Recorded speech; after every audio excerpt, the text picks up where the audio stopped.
Soy Fernando Díaz Villanueva. Hoy es 1 de agosto de 2022 y esto es La Contracrónica.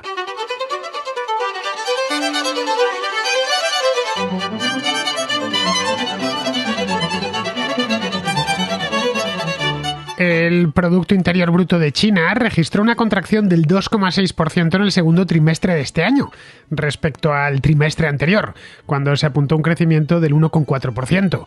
Los analistas esperaban algo así a causa de las múltiples restricciones para contener los brotes de COVID que se declararon en el país durante los meses de marzo y abril, pero no solo ha sido la pandemia lo que ha empujado el PIB chino hacia abajo. La crisis inmobiliaria, que está aún muy lejos de resolverse, y el entorno internacional, marcado por la crisis de Ucrania y el encarecimiento de las materias primas, han hecho el resto. El dato es francamente malo, peor de lo que el gobierno chino se esperaba. En términos interanuales, el PIB ha descendido un 0,4% frente a un crecimiento del 4,8% del primer trimestre de 2021. Esto complica seriamente el objetivo fijado por el gobierno chino, que preveía crecer este año un 5,5%. Podrían tratar de impulsarlo mediante un estímulo millonario, como ya han hecho en otras ocasiones, para inflar la demanda. Pero en Pekín parece que esto lo han descartado porque saben que no serviría de gran cosa, según está el panorama. Los efectos del estímulo serían mínimos y no resolverían los problemas subyacentes que arrastra la economía china desde hace ya años. Cuando aún se estaban digiriendo estas cifras, se anunció que la actividad manufacturera de China se contrajo inesperadamente durante el pasado mes de julio. La causa hay que buscarla de nuevo en las restricciones, en una demanda muy débil y en los problemas relacionados con el sector inmobiliario, que representa aproximadamente un tercio de la economía nacional. En cualquier otro momento, los problemas internos podrían haberlos diluido exportando, pero ese sector no termina de arrancar, porque el mundo entero se encamina hacia una recesión y los primeros en notarlo han sido las fábricas chinas, que exportan mucho menos que hace un año. Hay más riesgos en el horizonte. La Reserva Federal acaba de subir de nuevo los tipos de interés la semana pasada, un 0,75%, dejándolos así en el 2,5%. La Fed ha vuelto de este modo a situar el precio del dinero donde estaba allá por el año 2019, justo antes de que se presentase la pandemia. El Banco Central Europeo también ha subido los tipos de interés hasta dejarlos en el 0,5%. Estados Unidos y la eurozona son los dos principales clientes de China. Con tipos más altos, menos liquidez y una economía en crisis, demandarán menos productos chinos. Pero el problema de fondo de China es de tipo inmobiliario. La burbuja, de la que hemos hablado aquí en la Contracrónica en varias ocasiones, ha estallado ya y se dejan sentir los efectos. Los problemas de ese mercado, que comenzaron a finales del año pasado, han ido de mal en peor conforme los propietarios de viviendas a medio terminar dejan de pagar sus hipotecas. Esto ha puesto en jaque a los constructores, a los promotores y a los bancos. Los impagos se deben en buena medida a un incremento del desempleo, que alcanza ya el 19% entre los jóvenes chinos, y a la desconfianza en las inmobiliarias, que piensan que no van a terminar nunca de construir esas casas porque están en quiebra. En Pekín descuentan que viene un ajuste y que tendrán que afrontarlo lo antes posible.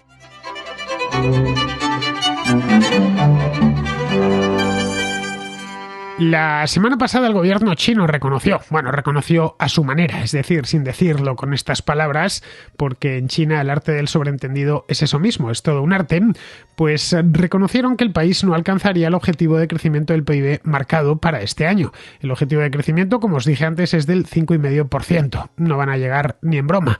Y a estas alturas ya de año, estamos en agosto, pues la verdad es que quedan muy pocos meses por delante, 5 meses, y no da tiempo.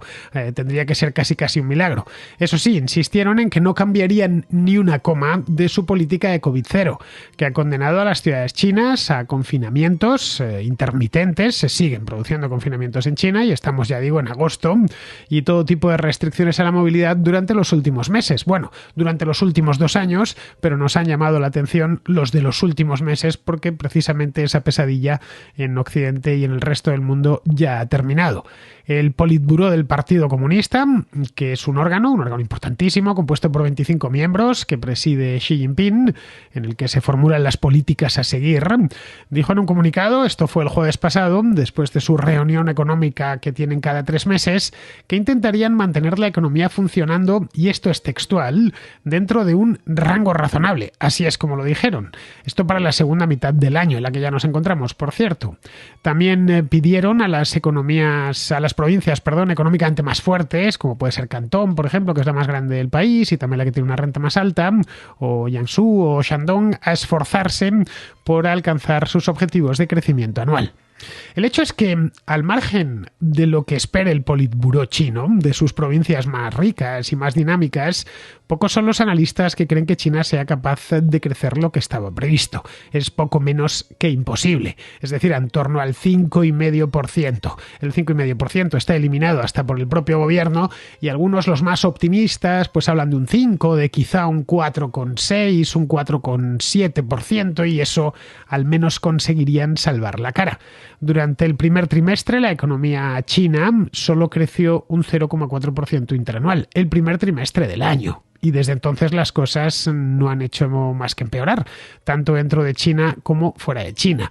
Recordemos que la invasión rusa a Ucrania se produjo el 24 de febrero, es decir, justo en medio del primer trimestre. Por lo tanto, los resultados o las cifras del segundo trimestre necesariamente tienen que ser más malas que las del primer trimestre, porque están siendo peores en todas partes. Ese objetivo de un 5,5% se lo pusieron el año pasado, cuando no habían sucedido muchas cosas que han terminado sucediendo. Y ojo, ya parecía en aquel momento bajísimo, como que China va a crecer solo un 5,5%. China tiene acostumbrados a los mercados internacionales y a los propios chinos a apuntarse crecimientos del 7, del 8, del 9, del 10% anual, y así desde hace ya más de 30 años. Hacer una predicción de solo el 5,5% parecía muy poquito. Era de hecho la previsión de crecimiento más baja que hacía el gobierno chino un año antes, pues desde mediados de los 90, una cosa así, es decir, desde hace más de un cuarto de siglo. Pero claro, habida cuenta de la situación nacional, las cosas allí no están bien, y sobre todo de la situación internacional, tampoco podían pedir mucho más. Bueno, en el caso de que creciese, no va a suceder, pero podría suceder un milagro. Es poco probable porque los milagros en principio no existen, la magia no existe, pero si creciese un 5,5% este año, China sería, bueno, pues para investigar qué es lo que demonios ha pasado allí, porque según está todo, crecer un 5,5% es francamente complicado con una economía tan baqueteada como la China y con un entorno internacional tan malo. Pero bueno, el hecho es que hicieron esa predicción, no se va a cumplir, han tardado pues 7 meses en reconocer que efectivamente no se va a cumplir, pero ya se sabe que en China no hay independencia entre los políticos, es una dictadura, partido único, no existe libertad de prensa ni nada por el estilo, y evidentemente dentro del país nadie les va a llevar la contraria, ni a Xi Jinping ni a sus hombres. Tenían además el problema del COVID, que en China, pues como bien sabéis, porque lo he tratado aquí varias veces, se han empeñado en eliminar mediante una política concreta que se llama COVID-0, que al menos hasta la fecha se ha demostrado completamente incapaz de frenar los contagios. Bueno, es capaz de frenar los contagios porque has confinado a un edificio o has confinado a una ciudad y efectivamente los contagios se reducen, pero tan pronto como se desconfinan aparece un caso. Ya sabemos cómo es esta enfermedad, que se contagia a mucha velocidad, especialmente las últimas variantes, y bien, tienen que volver de golpe a confinar otra vez. Lo que no han conseguido es eliminar por completo el COVID, que era la obsesión que tenían. Pero claro, a estas alturas no quieren echar marcha atrás. ¿Por qué? Pues porque llevan 2 años tratando de convencer a los chinos y al resto del mundo de que el COVID se puede retirar de la circulación a placer, solo mediante medidas de contención. El gobierno chino, como todo buen gobierno dictatorial, le presta mucha atención al relato. De hecho, son unos maestros del relato y de la propaganda. El gran relato con el que han intentado convencer al mundo es de que ellos no fueron los responsables de que apareciese esta enfermedad en su país, pero sí, en cambio, son los responsables de haber salvado al mundo. Vienen contando esto pues desde marzo-abril del año 2020, que si no fuese por los chinos, que se han dejado la vida ayudando al resto del mundo, pues hubiera muerto muchísima muchísima más gente, tratando de ocultar que la enfermedad apareció en una ciudad china de la provincia de Hubei llamada Wuhan. Bien, pues con este tema les pasa algo parecido. No quieren cambiar el relato, porque han apostado muchísimo a este relato, tanto fuera de China, donde evidentemente ya no se lo compra prácticamente nadie, como sobre todo dentro. ¿Con qué cara les van a poner a los chinos? Las medidas de contención son drásticas. Las medidas las he tratado aquí, ya hice una contracrónica hace un tiempo sobre cómo es la política de COVID cero en China. Estas medidas incluyen confinamientos estrictos, un testado masivo y continuo de la población, cierre de fábricas, centros de trabajo, terminales portuarias y un seguimiento inexorable de los casos detectados. Vamos, que es invivible. Todo ha fallado pues porque se siguen produciendo brotes, esa es la verdad, en una población que precisamente por esas medidas, por haber impedido que tuviesen más contacto con la enfermedad, ha estado menos expuesta al virus que la de otras partes del mundo.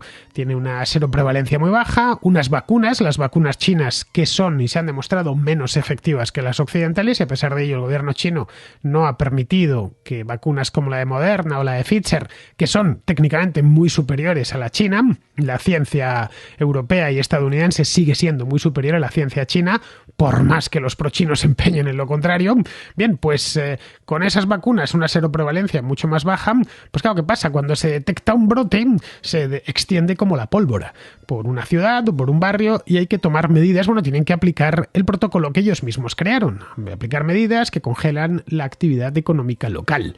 Si en el caso de que la actividad económica sea en una ciudad importante, como puede ser Cantón, como puede ser Shanghái, o un puerto importante por el que salen muchas mercancías, esa paralización significa que cierra el puerto, que cierra la terminal de contenedores, por ejemplo, y eso de ahí se derivan problemas serios en los envíos de productos a otras partes del mundo.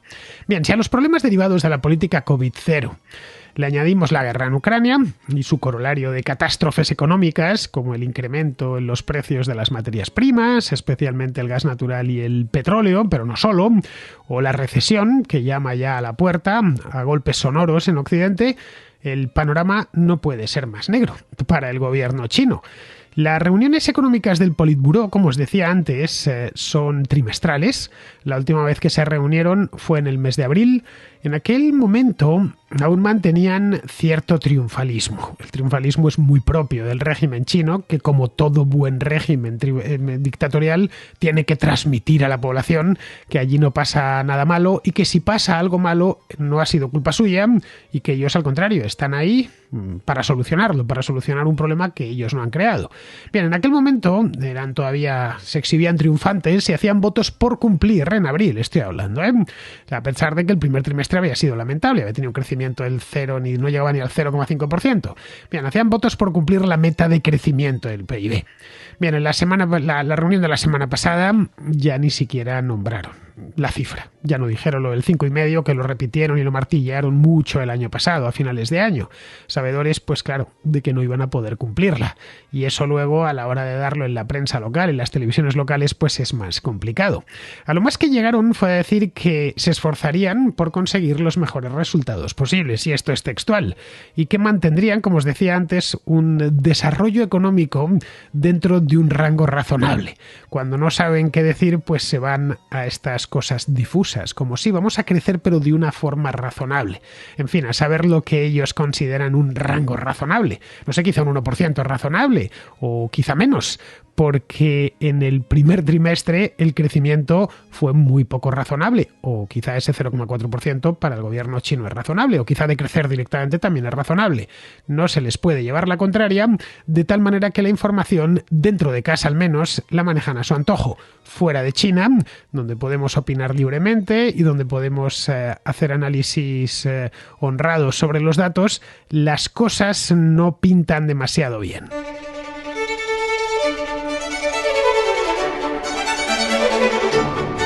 En este punto podrían, como os decía al principio, y como ya han hecho en otras ocasiones, podrían tirar de estímulo, es decir, aprobar grandes planes de gasto público para reanimar la economía. Los gobernantes chinos son expertos consumados en eso, pero todo indica que no quieren seguir haciéndose trampas en el solitario, o que quizá ya no pueden seguir haciéndose trampas en el solitario. Algunos de los problemas más acuciantes de China, como es el caso del problema inmobiliario, vienen directamente de estímulos aprobados en el pasado. Estímulos milmillonarios, entre otras cosas, para que no les pillasen algunas crisis que afectaron a otras partes del mundo. Se quiso, hace ya más de 10 años, se quiso inflar una burbuja para tapar otros problemas. Y al final, pues, ¿qué ha pasado? Pues siempre que se infla una burbuja, la burbuja termina estallando. Es una cuestión de resistencia, puede crecer hasta cierto punto. Y les ha terminado estallando en la cara. Les estalló el año pasado y este año estamos viendo las primeras consecuencias. Si asumen que no pueden ir más allá y se abstienen de estimular artificialmente el crecimiento, el PIB chino quizá podría crecer este año un 2,5%, esto siendo optimistas. Eso, claro, para una economía como la China, esto lo firmaría pues casi cualquier país europeo, los propios Estados Unidos, que cerrasen este año con un 2 o un 2,5% de crecimiento. Pero para una economía como la China, con cientos de millones de personas viviendo aún en la más lacerante pobreza, pues este es el equivalente de una recesión. La desaceleración del crecimiento es global, es decir, afecta a todo el mundo. Pero luego Xi Jinping y su gobierno le han añadido a esa desaceleración global unas características típicamente chinas. Un problema crónico es, como os decía, o que han cronificado, mejor dicho, es la política de COVID cero, que la han rebautizado. Además son fantásticos con los chinos, con esto de los gobernantes chinos, con esto de cambiarle el nombre a las cosas, inventarse palabrejas. Bueno, pues ahora la llaman COVID cero dinámico. El dinámico, si os soy sincero, no sé exactamente qué significa. Bien, ellos ya han dicho que el COVID cero dinámico, no lo van a abandonar hasta que no hayan erradicado por completo la enfermedad. Es decir, que no exista el COVID dentro de China. Esto es un problema, claro, porque el resto del mundo no está aplicando esta política tan absurda y despiadada con los habitantes. De tal manera que aunque consigan efectivamente llegar a un día en el que no hay un solo contagio, cero, está completamente erradicada, tendrían automáticamente que aislar el resto del mundo, porque en el resto del mundo no hay políticas de COVID cero. Así que no lo sé yo hasta qué punto, claro, esto no se puede decir abiertamente en China, pero hasta qué punto esto va a funcionar. Y si siguen emperrados en que no van a abandonar esto hasta que no hayan erradicado la enfermedad, pues a este paso tendría que aplicarse esto en todo el mundo. Bien, esta es una decisión quijotesca y probablemente Xi Jinping, que de tonto no tiene absolutamente nada, es un tipo muy inteligente, lo sabe. Pero claro, a estas alturas, después de todo el sufrimiento que ha infligido a los chinos, ya no puede echarse marcha atrás. En Occidente la pandemia es un amargo recuerdo, no quedan restricciones apenas, bueno, lo único que nos recuerda al COVID es la mascarilla que tenemos que llevar en el transporte público. Ojo, eso en España, en otros países ni siquiera. En el Reino Unido, por ejemplo, no hace falta ni siquiera mascarilla en el tren o en el metro. En España todavía. En China están como el primer día. El COVID cero se sigue aplicando todos los días, casi en cualquier actividad cotidiana. Esto significa que tan pronto como se detecta un solo caso de COVID en un bloque de apartamentos, el bloque entero queda confinado. Si el brote es mayor, el que queda confinado es todo el vecindario, el barrio o incluso la ciudad. Ojo, estoy hablando de pasado, porque es que está de pasado cercano, además.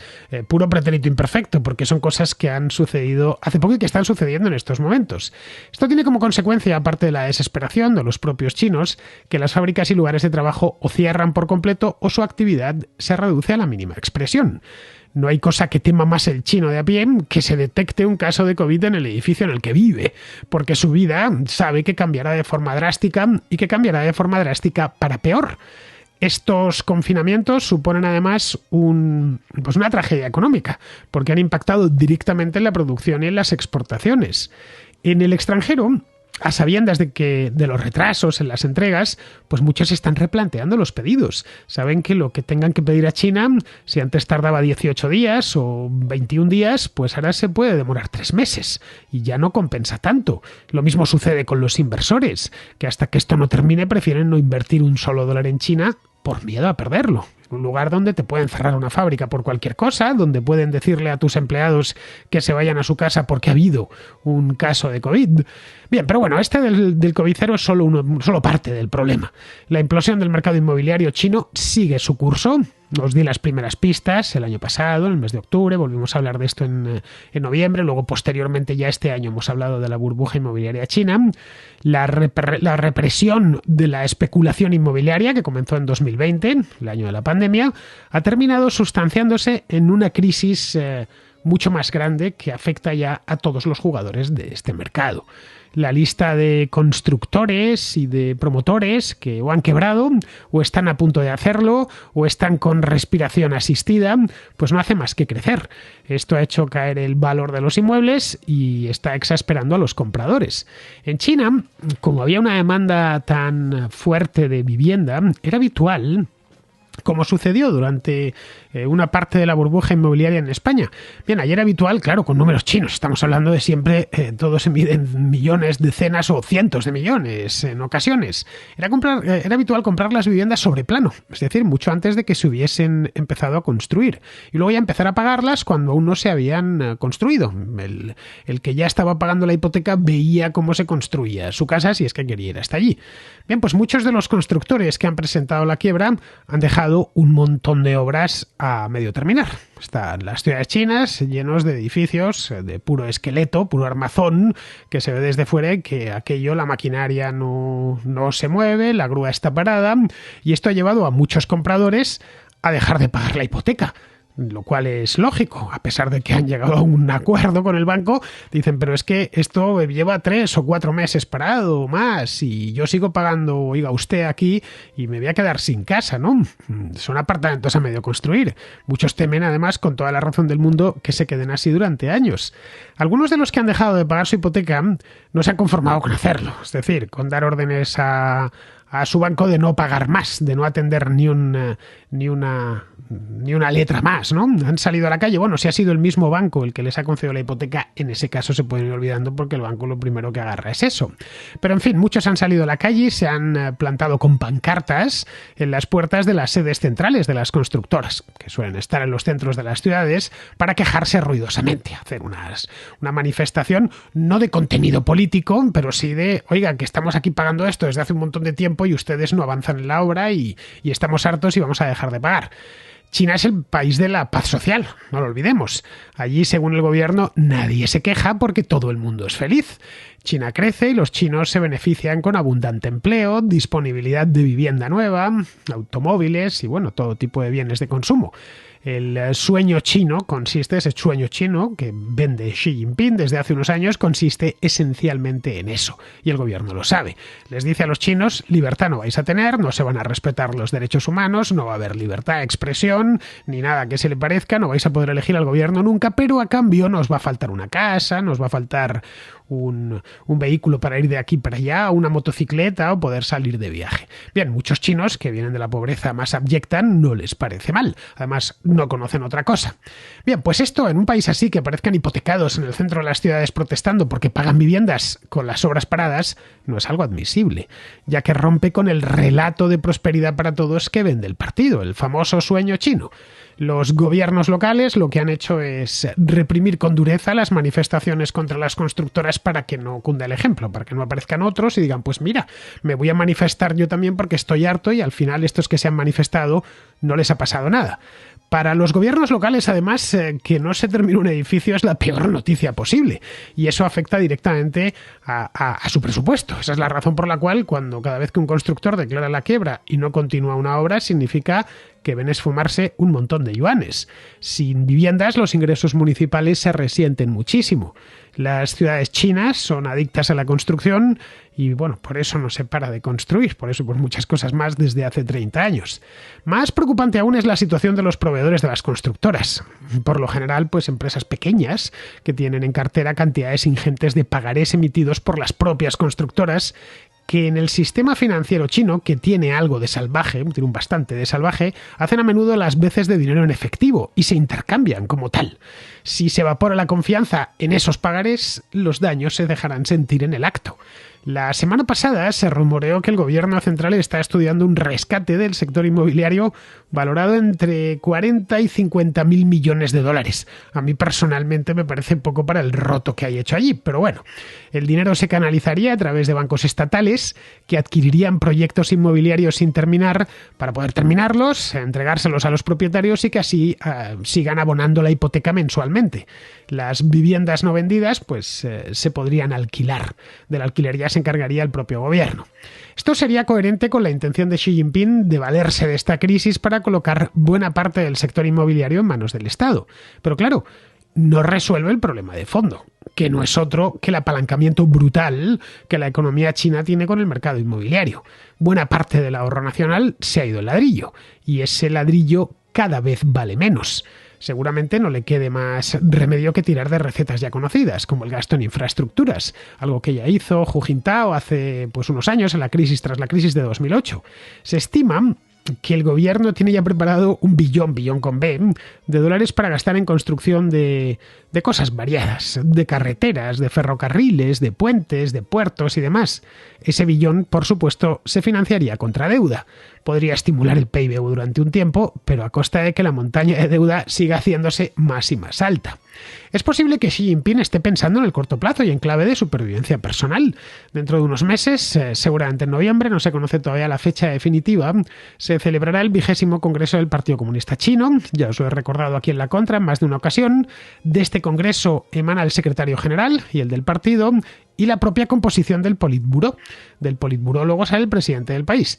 Xi Jinping se hizo con el poder unos meses después de ser nombrado secretario general en el 18º Congreso, que se celebró en 2012. Luego la renovaron en el 19º Congreso de 2017 y busca que este año vuelvan a confirmarle en el cargo. En principio está confirmado porque es vitalicio y él se considera vitalicio y muchos le consideran vitalicio, pero quiere más confianza.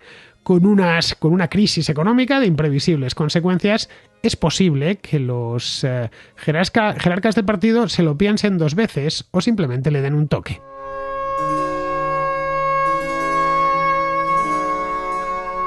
Vamos con la contrarréplica. Empezamos con Alfonso, que a raíz de un tema que traté el otro día en La Contra en directo, nos habla del gasto público. Hola Fernando, ¿qué tal? Acabo de ver el vídeo de La Contra en directo sobre Pedro Sánchez, que planea tirar la casa por la ventana para gastarse un montón de millones de euros en la campaña electoral. Pero también he visto un vídeo de un youtuber que se llama Wall Street Wolverine, que hace una reflexión que, bueno, yo comparto en parte, porque la tuya apunta a que tanto el Partido Socialista como el Partido Popular se juegan mucho en esas elecciones, porque el Partido Socialista quiere conservar el poder y el Partido Popular pues quiere gobernar. Pero si atendemos a, por ejemplo, lo que dice este youtuber,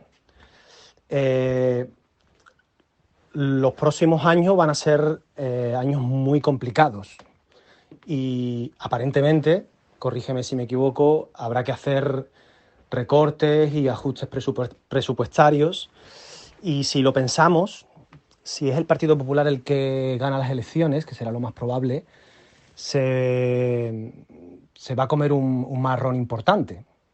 Y ante esta situación, quizá lo mejor sería estar en la oposición, y explico por qué.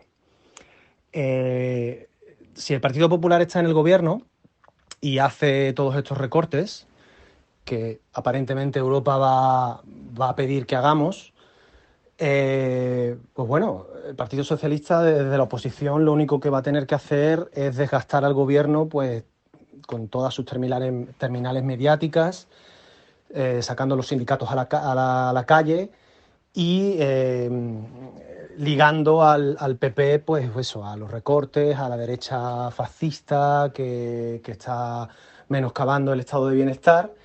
Y no sabemos cuánto puede durar el Partido Popular en el gobierno. Si las cosas se ponen muy negras, quizá en un par de años el Partido Socialista pueda volver al poder. Dice un par de años, dicen 3, o en las próximas elecciones, que serían si no me equivoco, serían en 2027.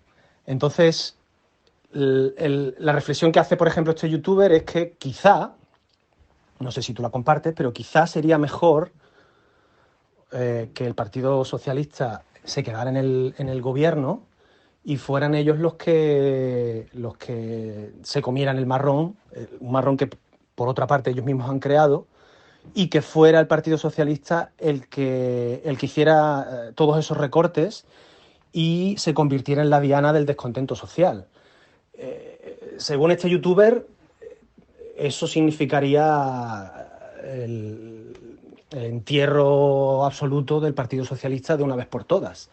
Porque llevamos ya, la experiencia que tenemos es que el Partido Socialista arruina las arcas públicas, luego viene el Partido Popular, con los recortes y todo esto, las medio soluciona, pero se quedan con el San Benito de que es el partido de los recortes, del menoscabo del estado de bienestar, y de nuevo, otra vez, el Partido Socialista vuelve al poder y vuelve a dilapidar el dinero público, y así pues entramos en un bucle infinito en el que cuando gobierna el Partido Popular, las terminales mediáticas le tiran toda la porquería encima para que luego sea el Partido Socialista el que rentabilice ese tipo de políticas que son tan impopulares. No sé si tú, bueno, probablemente el vídeo no lo has visto, no sé si conoces a este youtuber, pero su tesis es que el Partido Socialista siga gobernando, sea el Partido Socialista el que tenga que comerse el marrón, el que tenga que resolver los problemas que han ido creando, plegarse a las peticiones de Europa y hacer los recortes para que luego, quizá en un futuro, pues el Partido Socialista se quede en mínimos, pierda toda credibilidad y entremos en un proyecto a largo plazo donde el Partido Socialista no pueda ponernos palos en la rueda. Así que nada, espero haberme explicado bien, no se me da muy bien esto de mandar notas de voz, sobre todo improvisando, y nada, un saludo y enhorabuena por tu programa, es uno de mis favoritos en YouTube. Un saludo. Pues sí, Víctor, es decir, Wall Street Wolverine, que es como si es un hombre de guerra en las redes, tiene razón. Los próximos años van a ser muy complicados porque no se han hecho las reformas que tenían que haberse hecho hace ya muchos años. No las hizo el PP y, por supuesto, el PSOE y Podemos tampoco las han hecho. El Estado gasta demasiado, muchísimo más de lo que ingresan. Llevan años tapando el hueco con bonos que les compraba el BCE a un interés muy bajo. Eso se les acaba ya, porque el Banco Central Europeo seguirá comprando deuda, ya lo ha advertido, ya ha creado un mecanismo para ello, pero pedirá ajustes a cambio. Lo que ni este gobierno ni el que venga pueden seguir es con la filosofía de gasto disparado que han tenido hasta ahora. Respecto a los recortes, pues mira, el drama de la economía española es que hay infinidad de trabas para crear riqueza. En España ser autónomo o empresario es una heroicidad. Bastaría con que lo pusiesen fácil, aflojasen el dogal y fomentasen la actividad económica y no la impidiesen para que automáticamente se empezase a generar riqueza. Eso implica reducir gasto al principio, porque fomentar la actividad pasa por bajar impuestos, pero a la vuelta de un par de años empezarían a ver las consecuencias positivas de esas reformas. Esos 2 años son los peligrosos, porque es cuando toca desenchufar del presupuesto a mucha gente que saldrá a manifestarse. Ahí no queda otra que arriesgarse y, según llegue al poder el nuevo gobierno, decir a los españoles la verdad. Eso es lo más importante. Explicarles con detalle, con todo lujo de detalles, el agujero que hay en el presupuesto, cómo ese agujero es del todo insostenible y cómo hay que sanear la economía permitiendo que se cree riqueza y que eso solo puede hacerlo el sector privado. No estaría de más que hiciesen una auditoría integral del gasto enloquecido de estos últimos años y hacer pública esa auditoría. Por supuesto, yo desde luego le dedicaría un programa. Bien, vamos ahora con José Luis, que es de Valencia y que nos habla del problema de la ocupación. Saludos, Fernando, y contraescuchas. Hay una cuestión que ha despertado en mí una vieja pregunta, muy simple, pero para la que no he encontrado respuesta. Algunos amigos me han confesado, antes de irse de vacaciones, que su principal preocupación era la posibilidad de que ocuparan su vivienda. Me contaban con ansiedad lo que no parece ser una leyenda, en cuanto a que si les entraban en casa y no se desalojaba a los ocupas en 48 horas, su vida se iba a convertir en un calvario para recuperarla. Y la pregunta que no dejo de hacerme y para la que pido tu opinión es la siguiente. ¿Cómo se ha llegado a esto? ¿Qué ideología o pretensiones son las que han creado leyes que dan sustento a este estado de cosas por las que el delito no tiene un castigo suficientemente disuasorio? Nos escandalizamos al escuchar noticias de ladrones que con decenas de detenciones son puestos en libertad sin más. ¿Quién quiere esto? ¿Realmente la ciudadanía aprecia como un buen índice de calidad de vida que sucedan estos atropellos sin que tengan consecuencias persuasivas? ¿Hasta qué punto es incompatible o se ve comprometida una democracia con el rigor? Porque así lo parece. Gracias. Hablando de reformas, una de las reformas urgentes que debería hacer el próximo gobierno es esa misma, la de que se pueda desahuciar a un ocupa en cualquier momento si no acredita un título de propiedad o un contrato de alquiler y se encuentra al corriente del pago de las mensualidades. Claro, para los contratos de alquiler pues quizás se podría dejar 2 o 3 meses de margen por si el arrendatario no ha podido puntualmente satisfacer el alquiler, pero en el caso de un ocupa que ha echado la puerta abajo y se ha colado a vivir en la vivienda de alguien, pues ese debe ser desahuciado de inmediato, sin importar que hayan pasado 24 horas o 24 días desde que accedió a la vivienda. Caray, es algo tan elemental que no termino de entender cómo en España tenemos una ley que vulnera de forma tan flagrante el derecho de propiedad. Un derecho, por cierto, consagrado en el artículo 33 del capítulo primero de la Constitución, el dedicado a los derechos y deberes fundamentales. El derecho a disfrutar de una vivienda digna y adecuada también está contemplado en la Constitución, en el artículo 47, pero en ningún sitio pone que ese derecho puede ejercerse a costa de la propiedad de terceros, os lo garantizo. Así que, mira, ahí tenemos una reforma urgente de las que hablaba antes. Si el derecho de propiedad está bien defendido, hay seguridad jurídica para invertir y crear riqueza. Si no está bien defendido, como es el caso ahora, serán muchos menos los que inviertan en ese sector. Bien, vamos ahora con Jevi, que tiene una pregunta sobre la bandera confederada. Llevo escuchándote desde hace más de 3 años. Gracias a ti me he informado de la actualidad política como económica. Y es de agradecer que una persona como tú, en un mundo cada vez más polarizado, se mantenga neutral al transmitir la información. Mira que tengo una pregunta. Llevo una temporada viviendo en Estados Unidos. He visitado varios estados y me he encontrado con una polémica sobre la bandera confederada. La mayoría de las personas me han explicado que representa un símbolo racista, pero he visto a ciudadanos americanos de todos los colores ondeando esta bandera. Personas que no son racistas. También, por lo que tengo entendido, hubieron personas negras que lucharon a favor del bando confederado. Entonces no entiendo la polémica con esta bandera. ¿Es racista este símbolo o es un problema de todo el rollo identitario en el que vivimos hoy en día? Es mi pregunta simple. Si quieres la puedes meter en los programas que hace o me la puedes contestar aquí por audio. Te agradezco todo lo que haces y la verdad para mí es un placer escucharte todos los días. Lo que hoy conocemos como bandera confederada, esa que está formada por una cruz de San Andrés azul sobre fondo rojo con 13 estrellas blancas. Las 13 estrellas son porque los estados de la Confederación eran 13. Están las estrellas dentro de la cruz. Bien, esta bandera nunca fue la bandera oficial de los Estados Confederados de América. Decimos bandera confederada por abreviar, pero nunca fue la bandera oficial de aquel país. Fue durante un tiempo el pabellón naval de los Estados Confederados y en su forma cuadrada fue la bandera de batalla de la Confederación. La bandera oficial de los Estados Confederados creo que cambió 2 o 3 veces en el curso de la guerra y solo llevaba esta cruz en una de las esquinas. Esa bandera de batalla la empezaron a emplear posteriormente los nostálgicos sudistas, pues ya después de la guerra, y así hasta el día presente. Y hoy se la conoce, y desde hace muchos años se la conoce como la Dixie Flag o la Rebel Flag, es decir, la bandera de los rebeldes, ¿no? En tanto que representa a esos estados del sur que se separaron del norte en 1861, es sencillo asociar el esclavismo a los Estados Confederados, ya que uno de los detonantes de aquella guerra fue la liberación de los esclavos, algo a lo que se oponían los Estados del Sur. Bien, durante más de un siglo no tuvo ningún componente abiertamente racista, sino más bien de orgullo sureño. Desde hace unos años le han ido añadiendo ese componente racista, hasta el punto que algunas banderas, como las de Georgia o las de Mississippi, que exhibían la Dixie Flag dentro de su bandera, han terminado quitándolas, porque les acusaban de racista a las autoridades del Estado. Al final, si te fijas, el caso de la Dixie Flag es un caso de manual de cómo una bandera que nace para una cosa, en este caso para identificar a las tropas sureñas en el campo de batalla, se va resignificando conforme pasa el tiempo. Hoy, según tengo entendido, es una bandera muy divisiva, pero hace unos años, no tanto, 25 o 30 años, no lo era.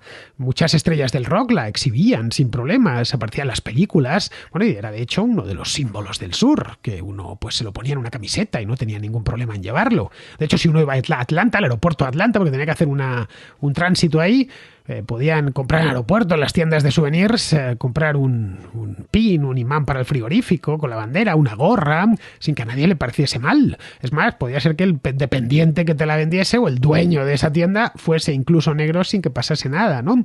Al final las cosas simbolizan lo que queremos que simbolicen en cada época. Si hace 100 años a tu bisabuelo le hubieses mostrado una esvástica, pues habría arqueado las cejas y habría pensado que se trata de un simple motivo decorativo y que quizá quedaba bien en el baño, puesto en una cinta, ¿no? Que es lo que fue, por cierto, la esvástica durante miles de años. Bueno, pensándolo bien, la esvástica en sí mismo se merece una contrahistoria, así que el viernes menos pensado la redacto, me la preparo, la redacto y os la hago.